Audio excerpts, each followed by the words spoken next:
Cette émission est une production de la télévision régionale des Moulins.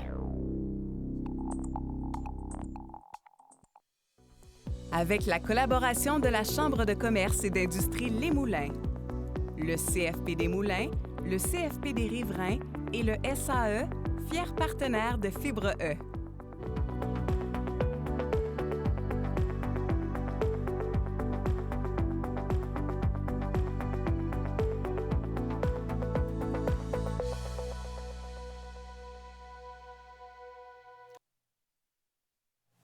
Aujourd'hui, à Fibre E, je reçois une femme au parcours peu commun. Entre ses racines africaines et sa vie au Québec, elle a su se réinventer du domaine de la santé à la mode. Avec Midicé Design, une marque de vêtements et accessoires, elle met en valeur la femme à son image, colorée et unique. Bibiane Sodopa, bienvenue à Fibre E. Merci. C'est le fun, Bibiane, que tu aies accepté l'invitation. Tu as un parcours un peu différent de ce qu'on voit habituellement comme entrepreneur. Puis c'est ça qui est intéressant à Fibre E, c'est de faire découvrir ces parcours-là. De ton côté, tu étais dans le domaine de la santé. Exactement. Mais pourquoi quitter le domaine de la santé qui va tellement bien au Québec? Mais qu'est-ce qui a fait que tu as quitté le domaine? Bien, je ne dirais pas quitter complètement, Ah, OK. mais j'y travaille encore à temps partiel. Mais ma créativité n'est pas mise en valeur dans ce domaine complètement. OK. La mode, ça a toujours été quelque chose qui me passionnait depuis toute petite, en OK. Afrique, d'où je viens. Et en Afrique, ce n'est pas un métier qui est valorisé, qui est reconnu nécessairement. Donc, mes parents ne voulaient pas. Ils me voulaient plus dans un métier plus sécuritaire où ton avenir est assuré et tout.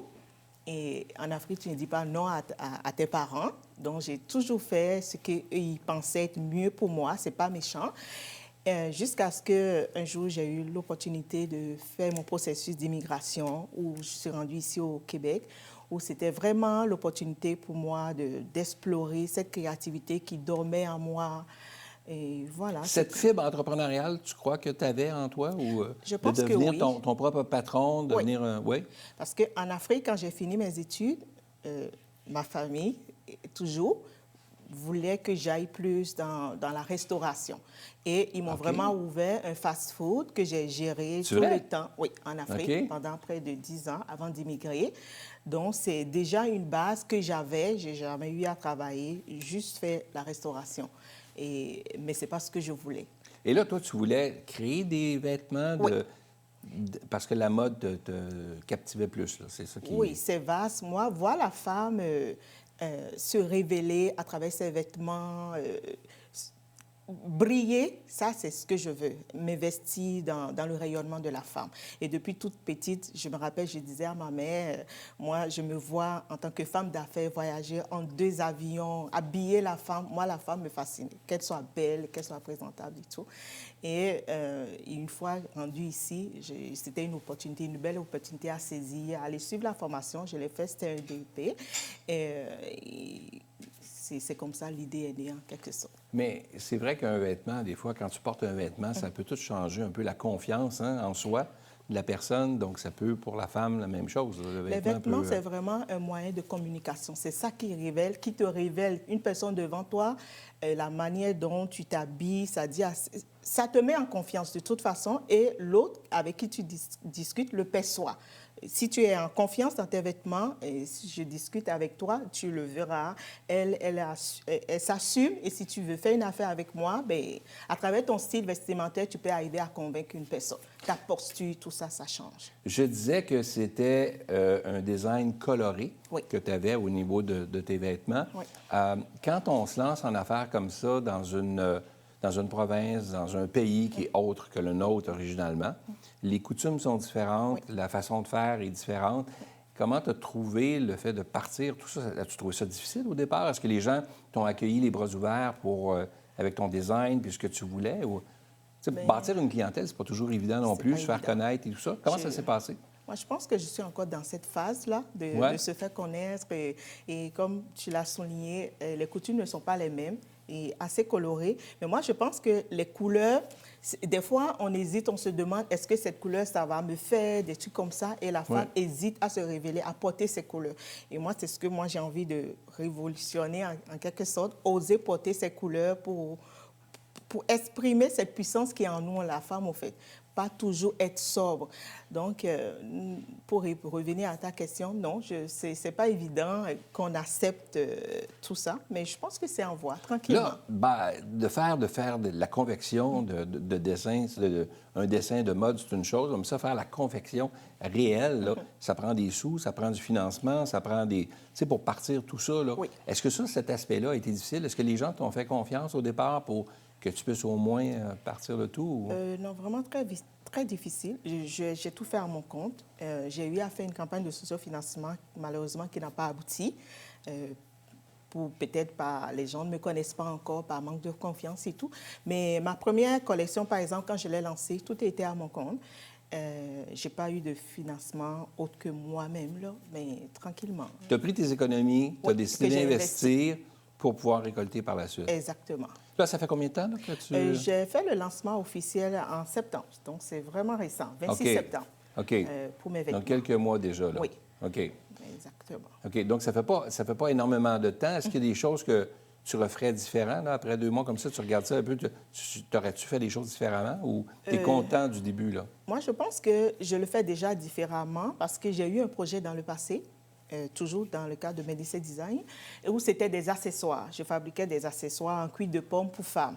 Et malheureusement, ça n'a pas poigné comme j'aurais souhaité.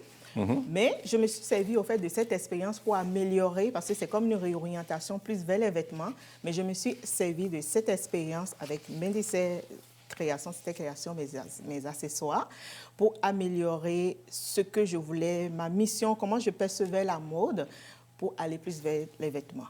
Donc, oui, je me suis servi de ça. Tu disais tantôt que la mode n'était pas valorisée quand tu étais jeune. Oui. En Afrique, c'était pas vraiment... C'est pas un métier que la famille, les parents veulent nécessairement. C'est plus pour des gens qui ne veulent pas étudier ou, disons ça comme ça, qui ne veulent pas. C'est comme ça que c'était perçu. Et pour toi, le Québec était une terre d'accueil qui te permettait justement de mettre de l'avant cette créativité-là. Exactement. Qui était en toi, Oui. malgré le fait que tu étais gestionnaire de ton commerce, là, en alimentation, là, en restauration. C'était pas ça qui te me passionnait, motivait, là. définitivement. Non.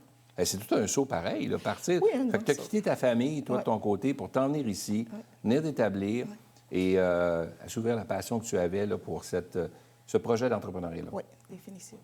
C'est quelque chose, là. Tu as choisi ce nom-là. Pourquoi? Qu'est-ce que ça veut dire? C'est vraiment mon prénom endogène. C'est Médicé, qui veut dire « personne n'est maître de ton destin ». Okay. Et je voulais que ma marque porte ce nom-là. Si je disais Sodopa, c'était plus compliqué, mais Médicé, ça se prononce bien. Et mon Médicé, dans mon prénom endogène, il n'y avait pas le Y. Et pour rendre ça facile et pour l'internationaliser, moi, j'ai rajouté le Y pour Médicé, que ça soit plus aisé pour tout le monde. Pour que ça ressemble un peu à toi puis qu'il y ait un lien direct avec toi, là. OK. Tu es arrivé au Québec quand même en 2012. Oui. Et ton intégration, quand tu es arrivé au Québec, ça s'est passé comment?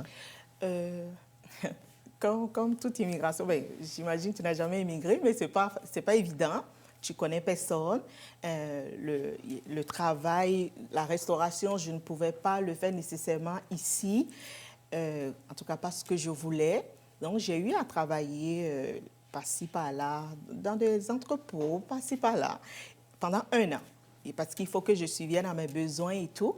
Après 1 an, j'ai fait une formation en petite enfance où j'ai travaillé aussi 1 an. Et je ne savais pas, c'est pas ce que je voulais, c'était quelque chose. Et un jour, c'est mon conjoint qui a vu la formation je pense... Lancement d'une entreprise ou... Non, pas lancement, dans la mode, là, OK, oui. La formation que j'ai faite. Et lui m'a proposé, mais tu as toujours voulu faire la mode et ta famille ne voulait pas. Mais voilà une formation qui s'offre, pourquoi tu ne vas pas oser? Mais il faut noter qu'il y a déjà les croyances limitantes. On m'a toujours dit que la mode, ce n'est pas un truc qui est bien valorisé et tout ça. Ouais. Au départ, je ne voulais pas. Et lui, il a tellement incité, j'ai dit, OK, j'irai pour voir ce que ça va donner. Et j'ai vraiment fait la formation 1 an et demi. Et quand j'ai fini, je n'avais pas encore l'idée de mes vêtements. Et je ne voulais pas aller de l'avant, au fait, les croyances toujours. Et ma fille, elle avait déjà 2 ans en ce moment. Elle portait tellement mes accessoires. Et au départ, l'idée de mes projets pour me lancer, c'était vraiment pour ma fille et moi, qu'on matche nos accessoires et tout. Et c'est comme ça, mes accessoires, le projet là est né. Vraiment par rapport à ma fille. Et après, quand j'ai fait un premier essai, c'était au Mexique, je n'étais pas satisfaite. Il fallait trouver d'autres usines en Europe. J'ai fini par trouver le Portugal, qui a fait les accessoires qui étaient à mon goût. Et je me dis, ben, tant qu'à faire juste pour ma fille et moi, mais pourquoi ne pas offrir cette opportunité à d'autres mamans qui voulaient la complicité avec leur fille? Ouais. Donc, c'est comme ça, mes accessoires, je les ai mis en ligne. Mais je pense que j'étais trop pressée, je n'ai pas mûri. Il y a eu beaucoup d'imprévus en temps, là. Mais j'étais fière d'avoir osé, parce que c'est ça qui a fait de moi la femme que je suis devenue aujourd'hui, qui est prête pour ce nouveau projet de Médis et Design. Donc, c'est ça. Hey, c'est le fun de voir que tu as osé aller plus loin, ouais. Même dans un pays qui t'accueillait là, à l'extérieur de tes propres racines, puis de partir. Mais il y a un conjoint en arrière qui est là pour t'épauler. Quelqu'un qui croit en toi, puis qui t'a poussé un peu à aller plus loin. Là. Ouais. Tu trouves essentiel, justement, d'être épaulé? Parce que les gens qui nous écoutent, des fois, tu as un projet de te lancer, puis les gens disent, ben non, pourquoi tu vas faire ça? Tu as un salaire qui rentre à chaque semaine, tu as un fonds de pension, tu as une sécurité d'emploi, donc reste tranquille, puis fais ça. Mais, tu sais, des fois, ça nous bloque un peu, là, parce qu'il y a des gens autour qui ne croient pas nécessairement toujours à notre plein potentiel, donc tu te limites un peu. C'est un peu ce qui arrive, là. Mais quand tu as un conjoint qui croit en toi puis qui te pousse, tu trouves que c'est essentiel? Bon, essentiel, oui, mais je dirais, il ne faut pas nécessairement attendre que quelqu'un croie en toi. L'essentiel, c'est de croire en toi-même et d'oser. Parce que mon conjoint a beau croire en moi, si je n'ose pas, bien, je ne saurais pas. Et chaque fois, j'ai osé, je suis tombée, mais je me relève. Et je suis de nature un peu téméraire, si on peut le dire. Mais moi, je pense que la priorité, c'est de croire en toi et de ne pas attendre que les autres croient en toi. Tu es capable. Le pire qui peut arriver, c'est que tu échoues, mais tu recommences. Et tu te relèves. C'est l'expérience, on appelle ça l'expérience aussi, qui s'acquiert au fil du temps. Là. Oui, ça s'acquiert vraiment. Ouais, ça coûte cher, mais le résultat est bien. Tu peux nous parler de la symbolique de l'hibiscus? C'est quoi l'hibiscus? Bon, l'hibiscus, au fait, c'est une plante en Afrique qui est symbole de la beauté de la femme. C'est vraiment par rapport à la femme. Et dans nos pays en Afrique, on le voit souvent. Et c'est le symbole de la beauté. Et on sait que les femmes sont belles. Donc, c'était important que ça apparaisse dans ma marque. Dans ta marque? Oui. OK, fait que là, c'est ce qu'on retrouve dans les vêtements. Dans la conception ou dans les couleurs? Bon, par exemple, dans ma première collection, on voit vraiment l'hibiscus en tant que fleur qui apparaît sur le vêtement. Là. Et dans les couleurs, non, pas nécessairement, mais la feuille d'hibiscus apparaît. Apparaît. Oui. OK. Puis c'est là qu'on retrouve justement tes origines. C'est ça. Qu'est-ce qu'on souhaite à ton entreprise pour la suite? Beaucoup d'ouverture et de succès. Oui, hein? Oui. Moi, je rêve de voir la femme porter des vêtements comme elle le sent, se révéler comme elle le veut. Pour se sentir belle? Oui. Se sentir épanouie, forte, en confiance. Exactement. T'es gentille. Merci. Bibiane, merci d'avoir été là. Merci à toi. Merci à toi.